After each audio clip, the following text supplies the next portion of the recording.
Oh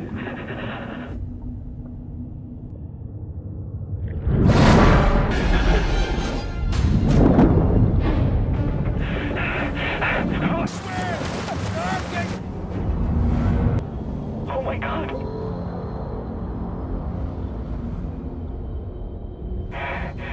No, come on. This way, you bastard.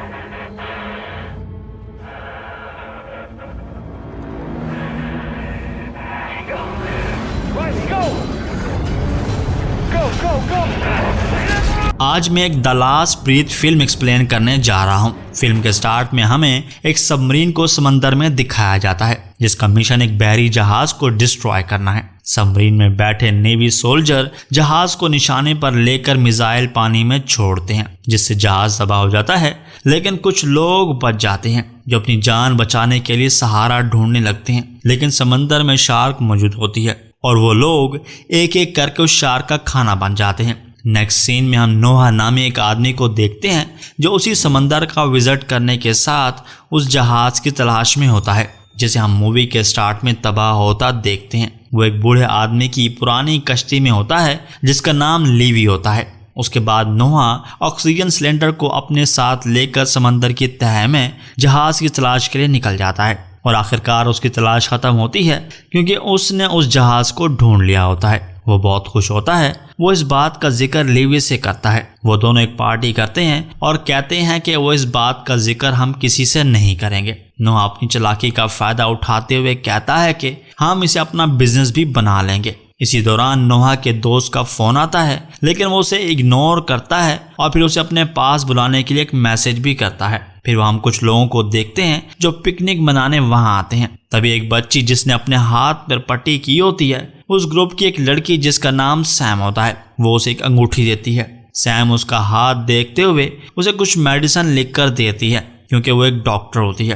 तभी वहाँ नोहा और लीवी भी आ जाते हैं। नोहा उन सब से मिलकर बहुत खुश होता है क्योंकि वो लोग नोहा के दोस्त होते हैं और उसी के साथ ही उन्हें ये बताता है कि उसने इस जहाज को ढूंढ लिया है जो बहुत पहले तबाह हुआ था और जिसकी वो तलाश कर रहा था। तभी नोहा का दोस्त ब्रेट लीवी से कहता है कि वो उसे $10,000 देगा अगर वो उसे जहाज का विजिट करवाए, लेकिन लीवी उसकी बात को इग्नोर करता है। फिर हम रात को सब लोगों को पार्टी करते हुए देखते हैं। जब नोहा और सैम बातें कर रहे होते हैं, अचानक जनरेटर में फ्यूल खत्म होने की वजह से लाइट्स बंद हो जाती हैं। वो लोग डर जाते हैं कि हम लोग यहाँ फंस ना जाएं, लेकिन नोहा और लीवी उसमें फ्यूल डालकर उसे चलाने लगते हैं। तभी लीवी नोहा से कहता है कि वो $30,000 से कम पर विजिट नहीं करवाएगा क्योंकि उसने उस कश्ती का रेंट भी देना है, जिस पर नोहा कहता है कि वो उनसे बात करेगा। फिर वो नोहा ब्रेट के पास जाकर कहता है कि अगर वो उस जहाज का विजिट करना चाहता है तो उसके लिए उसे $50,000 देने होंगे।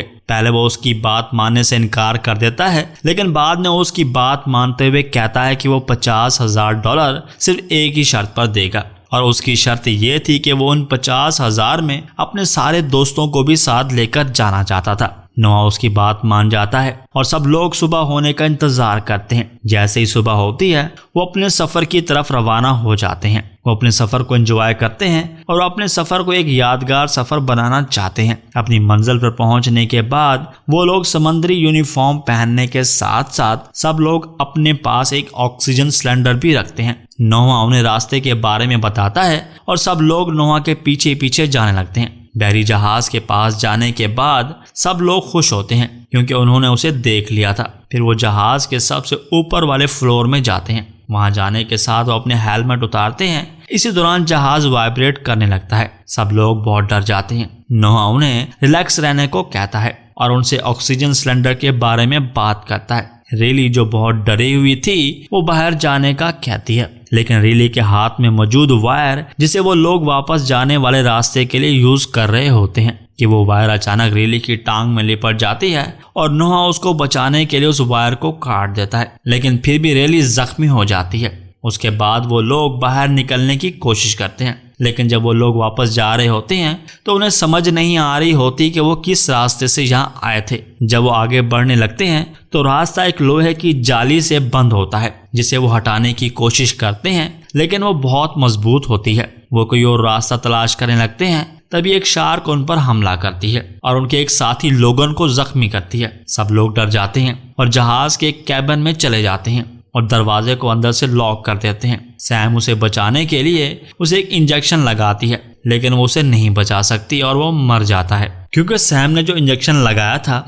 वो एक्सपायर था। ब्रेट कहने लगता है कि लोगन की बॉडी को शार्क के लिए खाने के तौर पर इस्तेमाल करके वो यहाँ से निकल सकते हैं और वो ऐसा ही करते हैं, जिससे शार्क लोगन की बॉडी को अपना शिकार बनाती है और बाकी सब निकलने लगते हैं। लेकिन जब रेली निकलने लगती है तो उसका पाँव जख्मी हो जाता है, लेकिन वो लोग रेली को लेकर जहाज के पहले फ्लोर पर चले जाते हैं ताकि वो खुद को महफूज रख सकें और वो रेली के जख्म पर पट्टी करते हैं। वहां जाने के बाद ब्रेट नोवा से उस बात पर लड़ने लगता है कि अगर उसे पता था कि वो यहाँ खतरा है तो वो सिर्फ पैसे के लिए उन्हें यहाँ लाया था। सैम उन्हें चुप रहने को कहती है क्योंकि उसके पास ऑक्सीजन खत्म होने वाली है और वो कहती है कि लड़ने के बजाय यहाँ से बाहर निकलने का रास्ता तलाश करना चाहिए। दूसरी तरफ हम लीवी को देखते हैं। वो बहुत खुश होता है क्योंकि उसकी कश्ती का रेंट अब पूरा हो गया था और वो खाना बना रहा होता है ताकि उन सब के आने के बाद वो पार्टी कर सके, लेकिन उसे ये अंदाज़ा नहीं होता वो सब लोग खतरे में हैं। फिर हम नोवा और सैम को देखते हैं जो रेली को जहाज के ऊपर वाले कैबिन में छोड़कर खुद रास्ता तलाश करने जाते हैं। इसी दौरान ब्रेट भी रास्ता तलाश करते हुए कश्ती के पास पहुंच जाता है। वहां जाकर लीवी को सारी बात बताता है। इससे पहले कि वो कश्ती पर जाता वहां एक शार्क आकर उसकी एक टांग खा जाती है। लीवी उसे कश्ती की तरफ आने को कहता है, लेकिन दूसरी शार्क आकर ब्रेट को अपना खाना बना लेती है। दूसरी तरफ नोआ को इस बात पर गिल्ट महसूस होता है कि वो लड़कियों को यहाँ ना लाता और वो उन दोनों से अपनी गलती की माफ़ी मांगता है और वो तीनों जहाज से निकलकर कश्ती में जाने की कोशिश करते हैं। लेकिन तभी शार्क वहां आ जाती है और वो रेली को अपना खाना बना लेती है। सैम नोआ को धक्का देते हुए खुद दोबारा जहाज में चली जाती है। तभी वहां लीवी भी आ जाता है और वो नोआ को अपने साथ लेकर कश्ती की तरफ जाता है। नोआ बहुत जख्मी हो चुका होता है। लीवी उसका ब्लड रोकने की कोशिश करता है, जबकि समंदर में सैम अब अकेली रह जाती है और शार्क अब भी उस पर बार बार हमला करती है, लेकिन सैम बच जाती है। जब सैम जा रही होती है अचानक एक शार्क उसके सामने आ जाती है। सैम उसे देखकर नीचे बैठ जाती है और शार्क का वेट करने लगती है कि उसे एक नीचे पड़ा हुआ एक नोकीला रॉड नजर आता है। जब शार्क सैम पर हमला करने लगती है सैम वो नोकीला रॉड उठाकर शार्क के मुंह में घुसा देती है, जिससे शार्क मर जाती है। और जब सैम जहाज से बाहर निकलती है लेकिन वहां एक और शार्क होती है, जैसे वो उसका ही इंतजार कर रही हो। वो सैम पर हमला करने की कोशिश करती है, लेकिन वहां लीवी आ जाता है और खुद को उस शार्क का निवाला बनकर सैम को बचा लेता है और सैम कश्ती की तरफ जाने में कामयाब हो जाती है, जहां नोआ उसकी मदद करता है। और मूवी के आखिर में वो दोनों अपने दोस्तों को याद करते हैं। नोआ अपने बेटे को एक टोपी पहनाता है जिसे उसने अपने हाथों से बनाया हुआ था और उसने ये सब लीवी से सीखा था और उसी के साथ ही मूवी खत्म हो जाती है।